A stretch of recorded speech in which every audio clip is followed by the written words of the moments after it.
नमस्कार। The deep dive में आपका स्वागत है। आज 31 अक्टूबर 2025 है और हम यूपीएससी उम्मीदवारों के लिए खास तौर पर तैयार किए गए समसामयिकी विश्लेषण के पहले भाग पर चर्चा कर रहे हैं। जी नमस्कार। हमारे पास आज भारत, पर्यावरण और वैश्विक मामलों से जुड़े कई दिलचस्प स्रोत हैं और हमारा मकसद हमेशा की तरह यही है कि इन स्रोतों से सबसे ज़रूरी जानकारी और विश्लेषण निकालें ताकि आपकी तैयारी को एक सही दिशा मिल सके। बिल्कुल।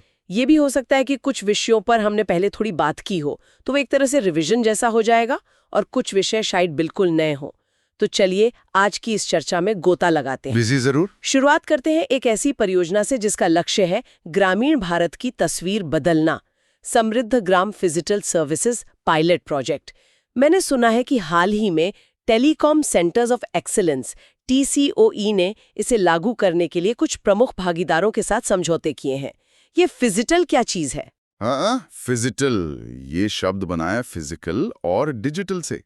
देखिए, इसका मतलब है कि गांव में असली मौजूदगी जैसे कोई सेंटर या दफ्तर और साथ में मजबूत डिजिटल तकनीक जैसे बढ़िया इंटरनेट ऐप्स वगैरह। अच्छा। तो मकसद है जमीनी मदद को डिजिटल ताकत से जोड़ना ताकि गांव के लोगों को सशक्त बनाया जा सके। इसमें भारत नेट कनेक्टिविटी का इस्तेमाल करके जरूरी सेवाएं गांव तक पहुंचाने की कोशिश है और वो भी ऐसे तरीके से जो टिकाऊ हो, लंबे समय तक चलें। दिलचस्प है। तो ये सिर्फ डिजिटल नहीं बल्कि डिजिटल और जमीनी मदद का संगम है, कह सकते हैं। कौन से गांव में ये पायलट प्रोजेक्ट शुरू हो रहा है? अभी के लिए 3 गांव चुने गए हैं। मध्य प्रदेश में आरी और उमरी, आंध्र प्रदेश में नरकोदुरु और उत्तर प्रदेश में चौरावाला। हर गांव में एक समृद्धि केंद्र बनाया जाएगा। ये समझिए कि सभी डिजिटल सेवाओं का एक हब होगा। और इन केंद्रों पर किस तरह की सेवाएं मिलेंगी? क्या कुछ खास उदाहरण है? हाँ, कई तरह की सेवाएं हैं। जैसे शिक्षा के क्षेत्र में देखें तो स्मार्ट क्लासरूम, AR/VR आधारित लर्निंग। अरे वाह, AR/VR गांव में? जी हाँ, और सरकारी योजनाओं से जुड़े डिजिटल स्किल्स भी सिखाए जाएंगे। खेती में देखें तो IoT आधारित मिट्टी की जांच, ड्रोन से मदद, स्मार्ट सिंचाई। खेती के लिए भी काफी कुछ है। बिल्कुल। स्वास्थ्य में टेली परामर्श, health ATM, emergency care, governance सेवाएं दस्तावेज बनवाना, शिकायतें दर्ज करना। अच्छा। कॉमर्स के लिए ONDC से जुड़ाव ताकि स्थानीय लोग अपना सामान बेच सकें। डिजिटल बैंकिंग, पेमेंट और जाहिर है बेहतर कनेक्टिविटी के लिए भारत नेट फाइबर के साथ साथ वाईफाई हॉटस्पॉट्स भी। सुनने में तो ये बहुत ही व्यापक लग रहा है जी। लेकिन सवाल ये उठता है कि पहले भी तो ग्रामीण विकास की कई योजनाएं आई हैं। जी। इस फिजिटल मॉडल में ऐसा क्या खास है जो इसे सफल बना सकता है और चुनौतियां क्या हो सकती हैं? बहुत अच्छा सवाल है। देखिए, पुरानी योजनाओं में अक्सर क्या होता था, या तो सिर्फ फिजिकल इंफ्रास्ट्रक्चर पर जोर था या फिर सिर्फ डिजिटल पहुंच पर। हाँ, ये बात तो है। फिजिटल का दावा है कि ये दोनों को मिलाता है, यानी डिजिटल साक्षरता और उपकरण तो मिलेंगे ही, साथ में मौके पर मदद भी मौजूद होगी। चुनौती ये होगी कि क्या ये केंद्र सच में लोगों की ज़रूरतें पूरी कर पाएंगे, क्या कनेक्टिविटी भरोसेमंद होगी और क्या स्थानीय लोग इसे आसानी से अपना पाएंगे। ये डिजिटल इंडिया के लक्ष्य से तो जुड़ा है, पर असली परीक्षा तो ज़मीनी कार्यान्वयन में ही होगी। सही कहा, असली परीक्षा तो जमीन पर ही होगी। चलिए अब एक अलग क्षेत्र की ओर बढ़ते हैं, कोयला। केंद्रीय कोयला और खान मंत्री ने हाल ही में 2 डिजिटल प्लेटफॉर्म्स लॉन्च किए हैं, क्लैंप पोर्टल और कोयला शक्ति डैशबोर्ड। पहले क्लैंप पोर्टल के बारे में बताइए। क्लैंप, इसका पूरा नाम है coal land acquisition management and payment portal. जैसा नाम से ही पता चल रहा है, ये कोयला निकालने के लिए जो जमीन अधिग्रहण होता है, फिर मुआवजा देना, लोगों का पुनर्वास करना, इस पूरी प्रक्रिया को डिजिटल और आसान बनाने के लिए है। सोचिए, सारी जमीनी जानकारी एक ही जगह पर। इससे पारदर्शिता बढ़ेगी, काम तेजी से होगा और अलग अलग सरकारी विभागों में तालमेल भी बेहतर होगा। ये कोयला मंत्रालय की पहल है। यानी जमीन अधिग्रहण जो अक्सर हम सुनते हैं कि विवादों और देरी का कारण बनता है, उसे सुधारने की एक कोशिश है। लेकिन पहले भी तो सिस्टम थे, ये उनसे बेहतर कैसे है? क्या ये वाकई उन पुरानी दिक्कतों को दूर कर पाएगा? उम्मीद तो यही की जा रही है। देखिए, पुराने सिस्टम में जानकारी काफी बिखरी हुई थी, प्रक्रियाएं जटिल थीं और हाँ, पारदर्शिता की भी कमी थी। क्लैंप पोर्टल क्या करता है कि इन सबको एक सेंट्रलाइज्ड डिजिटल प्लेटफॉर्म पर ले आता है। अच्छा। इससे पूरी प्रक्रिया को ट्रैक करना आसान हो जाता है। जवाबदेही तय करने और देरी कम करने में मदद मिलनी चाहिए। और जो कोयला PSU हैं, उनके बीच बेहतर समन्वय भी इसका एक लक्ष्य है। और दूसरा प्लेटफॉर्म कोयला शक्ति डैशबोर्ड, ये क्या करता है? कोयला शक्ति डैशबोर्ड ये पूरी कोयला सप्लाई चेन, मतलब खदान से लेकर बिजली घर या फैक्ट्री तक को एक जगह पर दिखाता है, एक सिंगल इंटरफेस पर। ओके। ये कोयला कंपनियों, रेलवे, बंदरगाहों और जो कोयला इस्तेमाल करते हैं उन सबके बीच रियल टाइम में जानकारी साझा करने और तालमेल बिठाने में मदद करता है। इससे कोयले की ढुलाई यानी लॉजिस्टिक्स बेहतर होगी और रुकावटें कम होंगी। ये एक तरह का कह सकते हैं कमांड सेंटर है जो फैसले लेने में मदद करेगा। तो ये कोयला लॉजिस्टिक्स की उन पुरानी समस्याओं, जैसे कभी सुनते हैं कोयले की कमी हो गई या ढुलाई में देरी हुई, उनको सुलझाने में मदद कर सकता है? बिल्कुल। भारत में ज्यादातर कोयला तो बिजली बनाने में ही लगता है और सप्लाई चेन में जरा सी भी रुकावट का सीधा असर बिजली उत्पादन पर पड़ता है। ये डैशबोर्ड इसी सप्लाई चेन को सुचारू बनाने का एक जरिया है। और हाँ, याद रखने वाली बात यह भी है कि भारत में कोयले का मुख्य इस्तेमाल बिजली उत्पादन है और सबसे अच्छी क्वालिटी का कोयला एंथ्रेसाइट माना जाता है। ठीक है, एंथ्रेसाइट। चलिए अब कोयले की खदानों से निकलकर आंध्र प्रदेश के जंगलों की ओर चलते हैं। Zoological survey of India (ZSI) के वैज्ञानिकों ने एक नई छिपकली यानी गेको की प्रजाति खोजी है। जी हाँ, ये एक पतली गेकों की नई प्रजाति है। इसका नाम रखा गया है हेमीफिलोडैक्टाइलिस वेंकटाद्रि।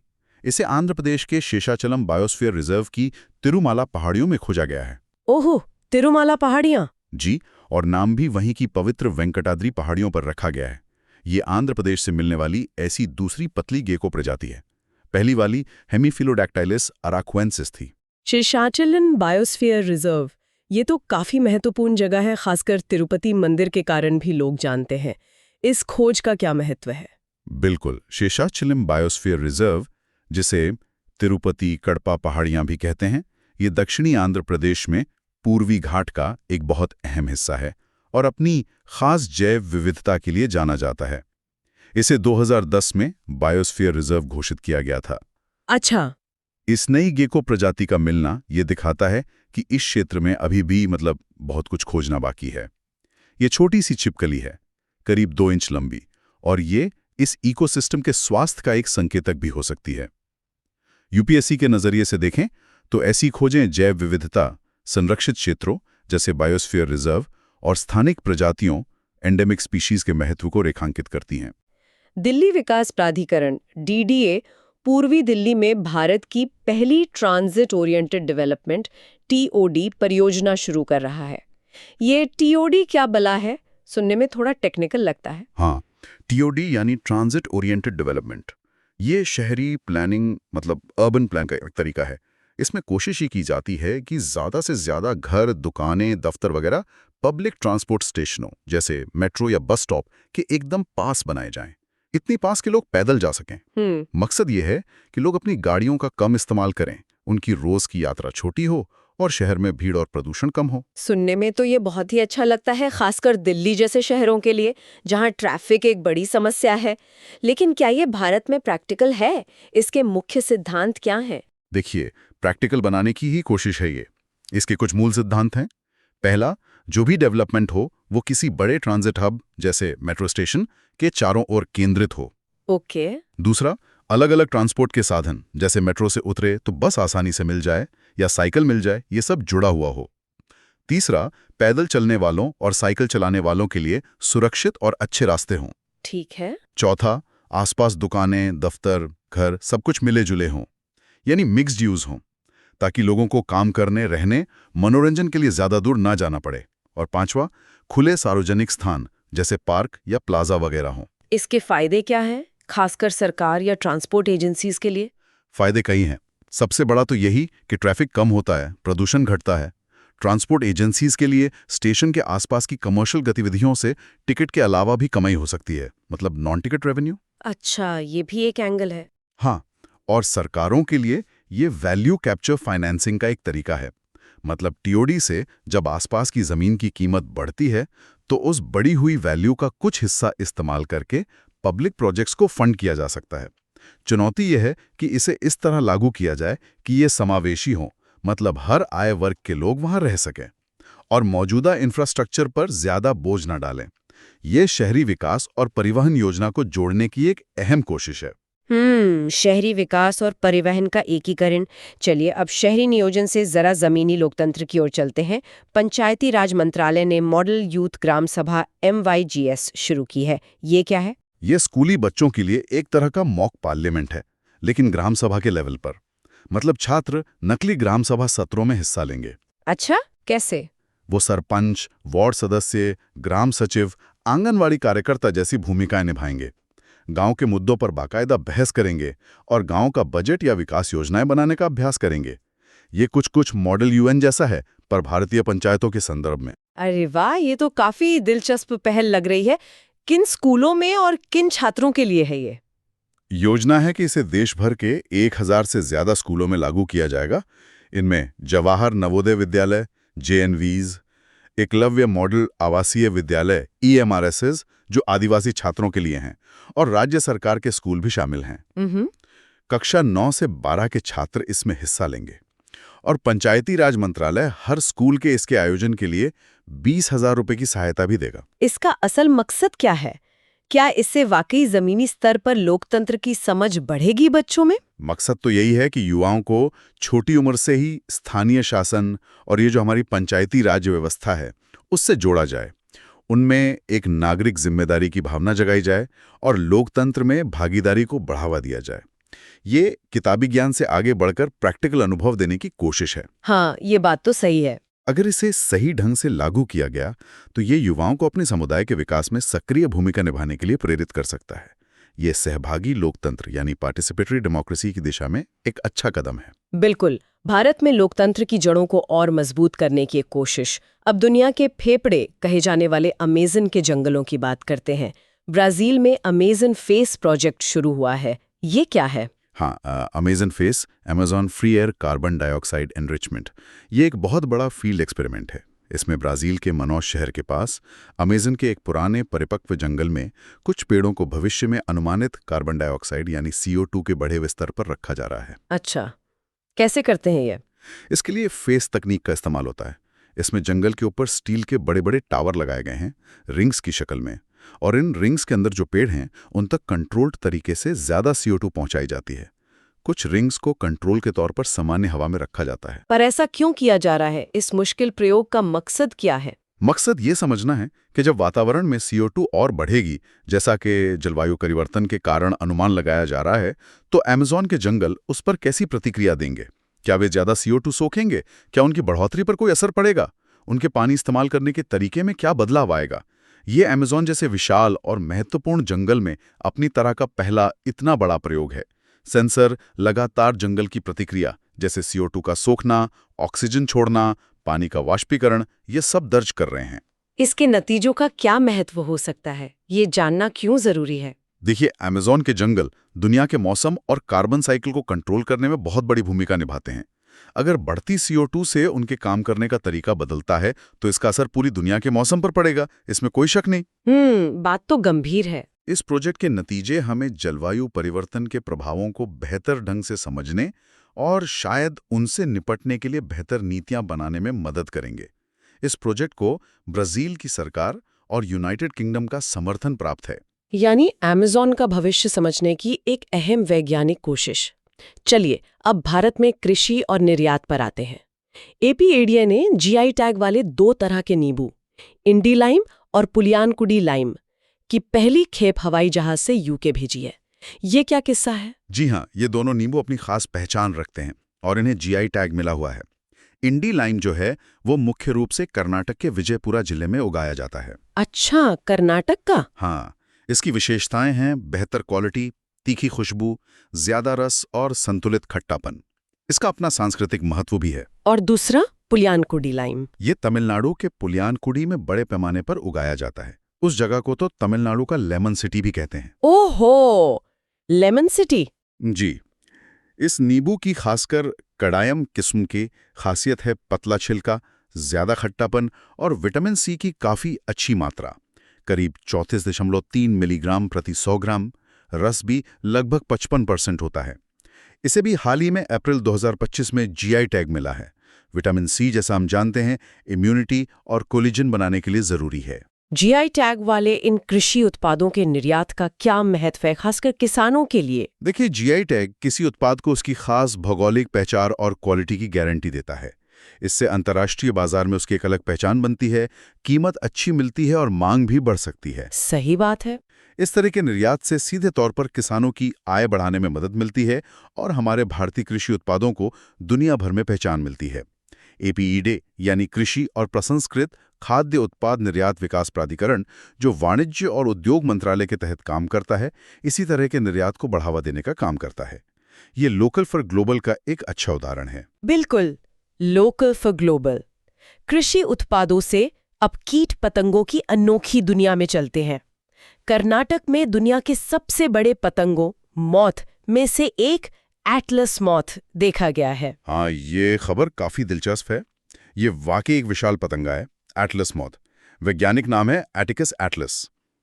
ये दक्षिण पूर्व एशिया के उष्णकटिबंधीय और उपोष्ण कटिबंधीय वर्षावनों का मूल निवासी है। हाल ही में इसे कर्नाटक के दावनगिरी जिले के कारवार के पास गुड्डेहल्ली में देखा गया है। कितना बड़ा होता है ये, और क्या खास बात है इसमें? इसके पंखों का फैलाव 9.8 इंच यानी करीब 10 इंच तक हो सकता है। आप अंदाजा लगा सकती हैं कितना बड़ा होगा। 10 इंच बहुत बड़ा है। जी, ये दुनिया के सबसे बड़े मॉथ्स में से एक है। मादाएं नर से थोड़ी बड़ी होती हैं। इसके पंख भूरे, नारंगी, सफेद, गुलाबी रंगों के खूबसूरत पैटर्न वाले होते हैं और हर पंख पर एक त्रिकोण आकार की पारदर्शी खिड़की जैसी बनी होती है, जैसे कांच लगाओ। अच्छा। एक और दिलचस्प बात यह है कि वयस्क होने पर इनके मुंह के हिस्से काम नहीं करते, इसीलिए ये खा नहीं सकते और सिर्फ कुछ दिनों से लेकर 1 हफ्ते तक ही जिंदा रहते हैं। इनका कुल जीवन काल सिर्फ 14-18 दिनों का होता है। सिर्फ 14-18 दिन, ये तो अद्भुत है। भारत में इसका पाया जाना क्या दर्शाता है? ये भारत की समृद्ध जैव विविधता का एक और प्रमाण है, खासकर हमारे पश्चिमी घाट और उत्तर पूर्वी क्षेत्रों की। ये दिखाता है कि हमारे जंगलों में अभी भी ऐसी अनोखी और शानदार प्रजातियां मौजूद हैं जिनके संरक्षण की बहुत जरूरत है। कुछ क्षेत्रों में इसके रेशम फगारा के लिए इसकी खेती भी होती है, जो थोड़ा खुरदुरा होता है। संरक्षण की जरूरत, बिल्कुल। अब अंतर्राष्ट्रीय मंच की ओर रुख करते हैं।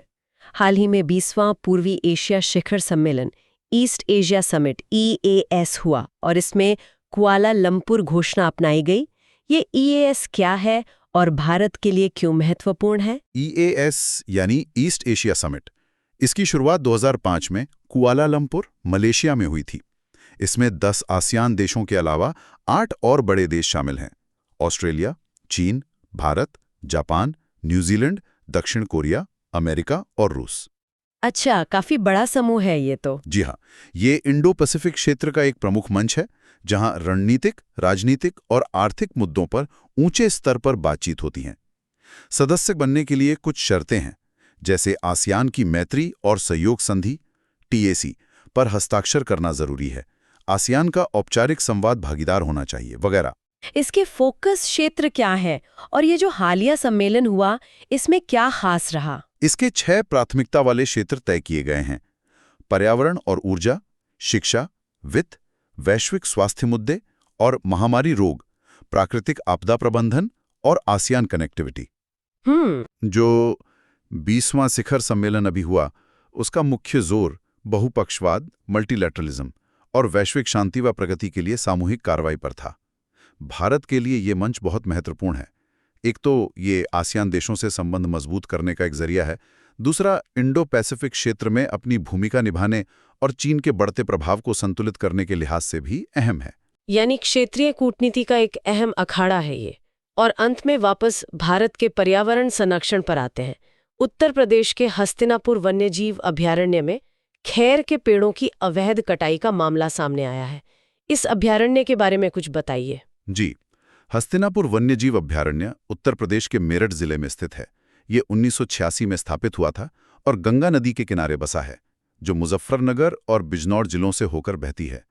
इसका नाम मध्ययुगीन शहर हस्तिनापुर के पास होने की वजह से पड़ा है, जिसका अपना सांस्कृतिक महत्व है।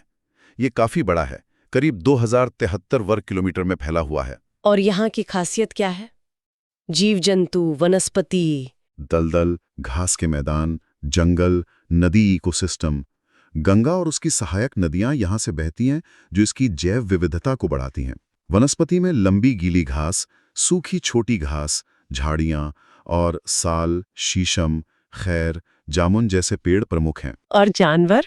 यहाँ उत्तर प्रदेश का राज्य पशु दलदली हिरण, जिसे बारहसिंघा भी कहते हैं, पाया जाता है। साथ ही हॉग हिरण, चीतल, सांबर भी हैं।